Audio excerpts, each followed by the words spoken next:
Americans have long been fascinated by UFOs, and the public has seen the videos that our Navy pilots have taken. But do you think that we have been contacted by extraterrestrials? Well, I have talked to those Navy pilots, and they are sure that they saw something real. And of course, we've seen their video from their jets. What is it? We don't know. So now that I'm here at NASA, I've turned to our scientists and I've said, would you, looking at it from a scientific standpoint, see if you can determine so that we can have a better idea? We don't know if it's extraterrestrial. We don't know if it's an enemy. We don't know if it's an optical phenomenon. We don't think so because of the characteristics that those Navy jet pilots described as they saw it move around. They're all going against the wind. The wind's 120 knots from the west. The bottom line is we want to know, and that's what we're trying to do. What do you think it is? I mean, what's your personal take on it? I don't have an idea. That's why I turned to our scientists. And what have they said to you? Well, they're looking into it. Would you like me to call you when I get an answer? Please, because I want to know just as much as you want to know, just as much as the public wants to know. Of course. And, you know, the Pentagon, they will soon release their report on UFOs. But when people think of mysterious things flying in the sky and aliens, they think of NASA. So what have you guys been briefed about in terms of this report? Have you been involved in any way? I was actually briefed on this a couple of years ago in my capacity on the Senate Armed Services Committee. NASA appropriately is going to look at it through the lens of its scientists, and that's what we're doing. But do you think the agency should be more involved at this point? Well, we are, and I've started it. I've been here a month, and I've started it.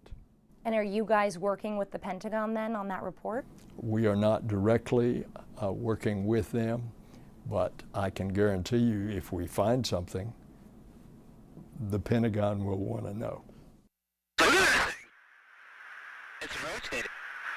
A U.S. Navy aircraft captured images of that rotating thing back in January 2015 off the coast of Jacksonville, Florida.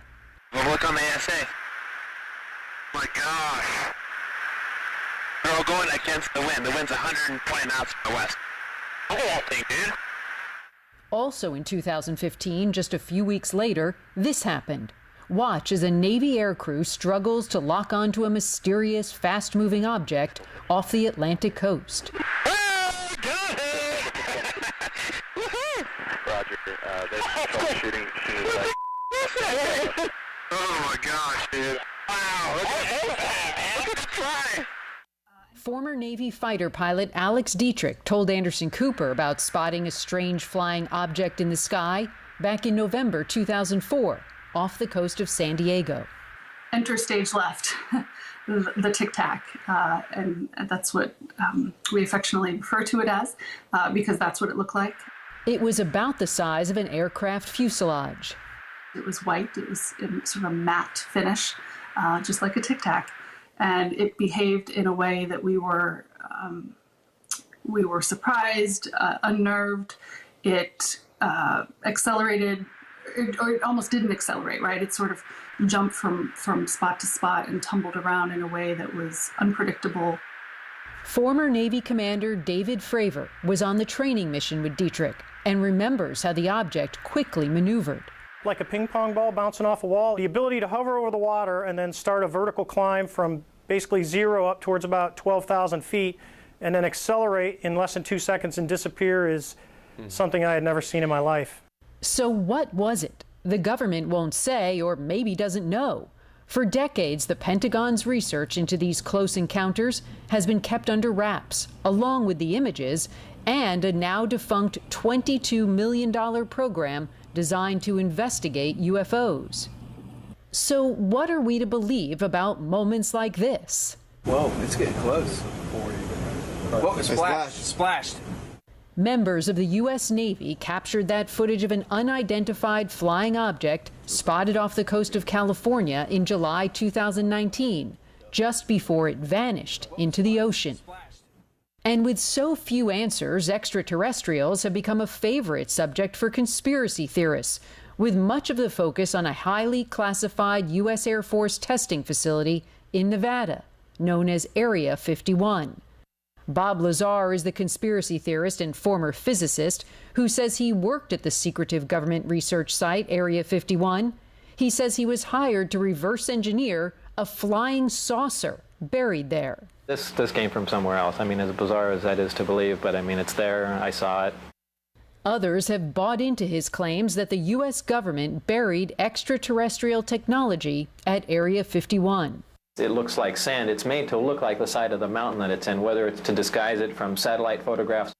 So until someone says for sure what's really out there, no sound, no blinking lights, just this big illuminated form, we'll be left still to wonder.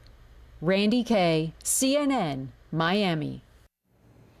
And joining me now is former Senate Majority Leader Harry Reid. While in office, he secured the money for a now defunct Pentagon program investigating UFOs. He's also been one of the loudest voices calling for the government to release this information about these close encounters in the sky, or whatever these things are in the sky.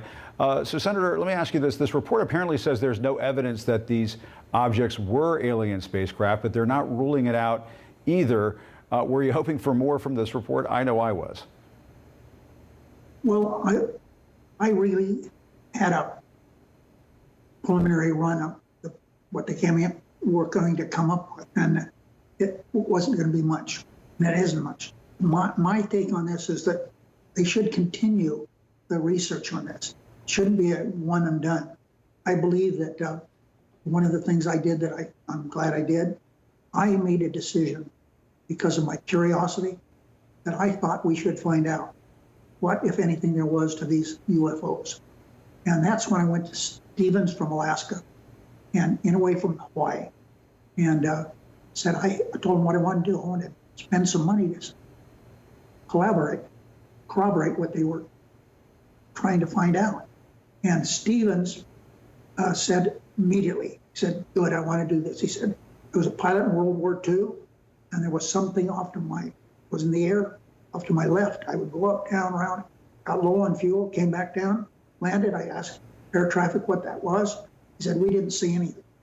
So with the money that we got from the taxpayers, we found that I thought maybe there'd be a few dozen people saying they saw things like this, but we learned that there were hundreds and hundreds of them.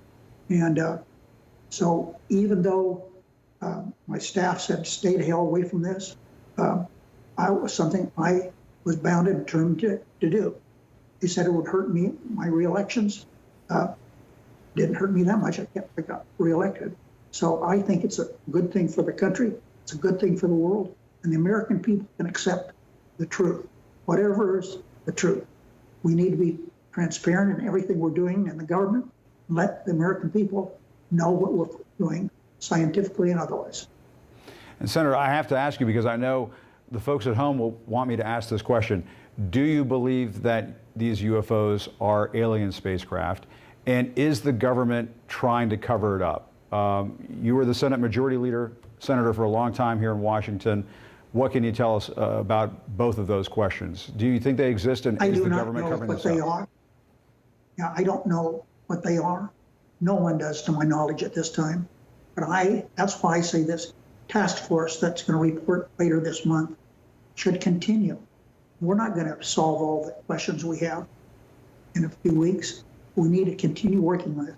This is something that is interesting.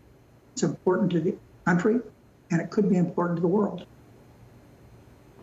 And in that report, Randy Kay referenced Area 51, which you actually got to visit when you were in office. What can you tell us about what you saw there? These questions about whether things are buried there. What did you see? Let me tell you that here's my most graphic memory. There was a family by name Sheehan. They had a ranch, not a ranch, an old mining. It was kind of a place they would go on weekends and have picnics and barbecues. So one weekend they go up there and there's military police. Their property's barred off. And so what's this about? Well, the reason they did that is from that property of theirs, they could look down on Area 51. And that was the end of their weekend trips to their property. So I know Area 51. I've been there quite a few times. Saw some really interesting things. Much of it is still classified, but I remember looking at a Soviet helicopter that had been come from someplace that we got. They also had a stealth helicopter they were working on at the time, was classified. So a lot of things went on at Area 51. It was just a short distance from there that we had the stealth fighter plane. There was people learned to fly, our airmen learned to fly there because the Soviet satellites would come over during the daytime, and of course they could see everything down there. So we did it at nighttime, so the Soviets couldn't see what we learned, what we were doing. And what they were doing is learning to fly these new airplanes. They did it all at night. Everything they did in pitch darkness. So it was very interesting. The Area 51 is important to the security of this country. It still is, and it has been for many decades.